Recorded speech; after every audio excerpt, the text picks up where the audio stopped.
మీరు సమస్యలతో బాధపడుతున్నారా?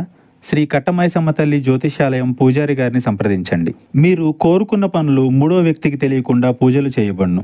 నమ్మిన స్త్రీ లేదా అబ్బాయి రావడానికి పరిహారం చేయబడును. కుటుంబ సమస్యలు, భార్యాభర్తల సమస్యలు, ప్రేమ సమస్యలు, డబ్బు, వ్యాపార సమస్యలు, ఇంకా ఎటువంటి సమస్యలు ఉన్నా దూరంలో ఉన్న వారికి ఫోన్ ద్వారా జ్యోతిష్యం చెప్పబడును. ఎటువంటి పర్సనల్ సమస్యలు ఉన్నా మూడో వ్యక్తికి తెలియకుండా జ్యోతిష్యం చెప్పబడును, పరిహారం చేయబడును. Phone number 9515466718. అందరికీ నమస్కారం అండి. ఛానల్లోకి తిరిగి స్వాగతము.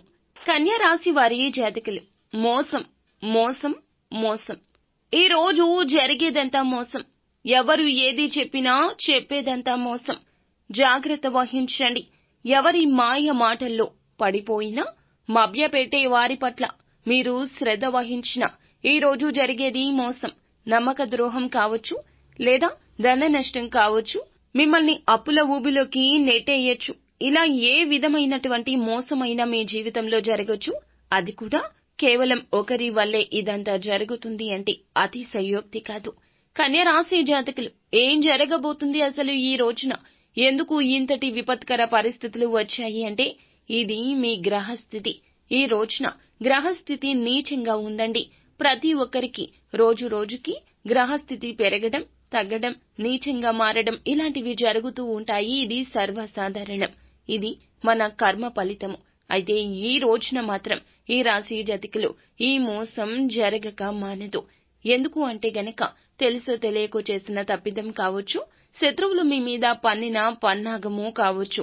తప్పించుకునే ప్రయత్నం చేయాలన్నా, ఈ యొక్క ఇబ్బంది నుంచి బయట పడిపోవాలన్నా మీరు చేయాల్సిన దేవతా ఆరాధన, పాటించాల్సిన పరిహారాలు కూడా ఈ విషయంలో క్షుణ్ణంగా చెబుతాము. ఒకసారి శ్రద్ధగా వీడియోని పూర్తిగా చూడండి. అప్పుడే మేము ఏం చెప్పబోతున్నామో మీకు అర్థమవుతుంది. వీడియో మీకు నచ్చితే తప్పకుండా లైక్ చేయండి. మీ లైక్ మాకెంతో సపోర్ట్ అండ్ ఎంకరేజ్మెంట్ గా ఉంటుంది. ఇక ఆలస్యం చేయకుండా వీడియోలోకి వచ్చేద్దాము. మీ వివాహ బంధంలో ఉంటే గనక వివాహితులు మూడవ వ్యక్తి ప్రమేయాన్ని మీ బంధంలోకి చొరబాటు కానివ్వద్దు. ధనపరమైన నిర్ణయాలు తీసుకునేటప్పుడు బయట వ్యక్తులతో ఈ రోజు సంప్రదించకూడదు.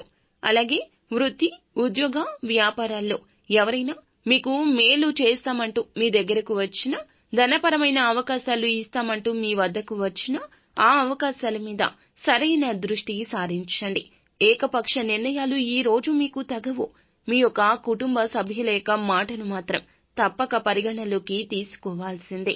భార్యాభర్తలు తగిన సమయాన్ని కేటాయించుకోండి. సమయాన్ని కేటాయించి ఏదో ఒక పని అంటే వారు ఇంప్రెస్ అయ్యేలాగా పనులు చేయండి. అప్పుడు మీకు రోజులు మంచిగా మారతాయి. మీ యొక్క సమస్యలు తీరిపోయి కొత్త సమస్యలు తలెత్తకుండా ఉంటాయి. ఒకవేళ వివాహ సంబంధ సమస్యలు ఎక్కువగా అనిపించినా, లేదా కొత్త సమస్యలు కాదండి, మాకు పాత సమస్యలే ఉన్నాయి, మా భాగస్వామికి మాకు మధ్యన ఎందుకు ఇలా జరుగుతుందో అర్థం కావడం లేదు అని ఆలోచిస్తున్నారా? ఇంకొక రకంగా ఆలోచించండి. సమస్యను ఎప్పుడూ కూడా ఒక కోణం నుంచే కాదు, చీకటి కోణం నుంచి కూడా చూడాలి. సమస్య ఎక్కడ ప్రాణం పోసుకుంది, ఎవరి వల్ల ఈ సమస్య వచ్చింది, ఎందుకు వచ్చింది, ఈ సమస్యకు పరిష్కారం ఎక్కడ దొరుకుతుంది అనేది మన చేతుల్లోనే ఉంటుంది. ఈ విషయం గమనించుకోలేకే వారి మీద వీరి మీద ఆధారపడుతున్నారు. ఎప్పుడూ కూడా ప్రేమకు మధ్యవర్తిత్వం ఉండకూడదు.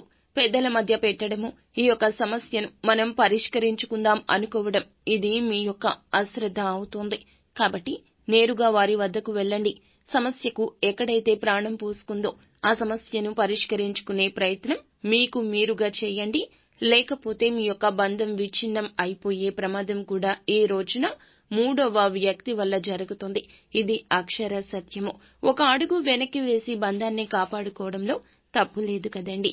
జాగ్రత్త వహించండి. ఈ రోజు మిమ్మల్ని కొన్ని విషయాలు బాధిస్తాయి. అది వృత్తిపరంగా కావచ్చు, వ్యాపార పరంగా కావచ్చు, మీరు చేసిన పనికి గుర్తింపు ఇంకొకరికి రావడం కావచ్చు, లేదా ఉద్యోగ పరంగా మిమ్మల్ని నెగటివ్ చేసేందుకు ఒక వ్యక్తి ప్రయత్నిస్తూ ఉండొచ్చు.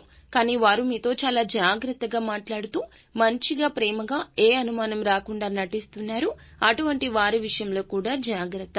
మీ పని ఎవరికీ అప్పగించకుండా ఈ ఒక్క రోజు పూర్తిగా మీ పనిని మీరు చేసి ఎవరి మీద ఆధారపడకుండా ఉండండి. అప్పుడు వారు ఎవరో మీకే అర్థమైపోతుంది. మీ బలహీనతలు ఇక నుంచి ఎవరితో పంచుకోవద్దు. ఒక 10 రోజులు పంచుకోకుండా చూసి చూడండి. అప్పుడు శత్రువులు ఎవరు వారికి మీరు అవకాశం ఇవ్వకుండా ఉన్నట్లయితే గనక ఇలా పంచుకోకుండా వారికి అర్థమవుతుంది వారు ఎవరో మీకు అర్థమైపోయిందని. అప్పుడు మీకు అర్థమవుతుంది వారు ఎవరో. కాబట్టి అందరితో మన బలహీనత పంచుకోకూడదు, మన సుఖాన్ని పంచుకోకూడదు, మన కష్టాన్ని పంచుకోకూడదు. మనకంటూ కొంతమంది ఉంటారు, జీవిత భాగస్వామి, కుటుంబ సభ్యుల రూపంలో. వారు మన మంచి కోరుకుంటారు. కాబట్టి మీ కష్ట సుఖాలు వారితో మాత్రమే చెప్పుకోవాలి. ఈ రోజు జరిగే ఈ మోసం మీకు కనువిప్పు అవుతుంది. ఈ రోజున ఆకస్మికంగా ధనం వచ్చే అవకాశం కనిపిస్తుంది. కానీ ఆ ధనాన్ని ఖర్చు చేయకుండా స్థిరాస్తుల రూపంలో జాగ్రత్త చేసుకునే ప్రయత్నం చేయండి. అనవసరపు ఖర్చుల జోలికి వెళ్లొద్దు. అలాగే మీకు ఒక వ్యక్తి చెడు చేస్తున్నారు అని చెప్పాం కదండి. ఈ 3వ వ్యక్తి ఇదంతా చేస్తున్నారు. వారు బంధుమిత్రుల్లో, స్నేహితుల్లో ఎక్కడైనా ఉండవచ్చును. వారి పట్ల అప్రమత్తంగా ఉండండి. అలాగే ఈ రోజు వీలు కుదిరితే సుబ్రహ్మణ్యేశ్వర స్వామి దేవాలయానికి వెళ్లి స్వామివారిని దర్శించుకొని కాస్తంతసేపు అక్కడే మీ సమయాన్ని మీరు గడిపే ప్రయత్నం చేయండి. స్తోమతకు తగ్గట్లుగా పేదవారికి ఏదేని దానం చేయడం, ఈ రోజు వీలైతే గోమాత సేవలో సమయాన్ని గడపడం మంచిది. సో ఫ్రెండ్స్, చూసారుగా, ఈ వీడియో మీకు నచ్చితే తప్పకుండా లైక్ చేయండి. మరిన్ని వీడియోస్ కోసం మా ఛానల్ ని సబ్స్క్రైబ్ చేసుకుని ఫాలో అవ్వండి. Thank you.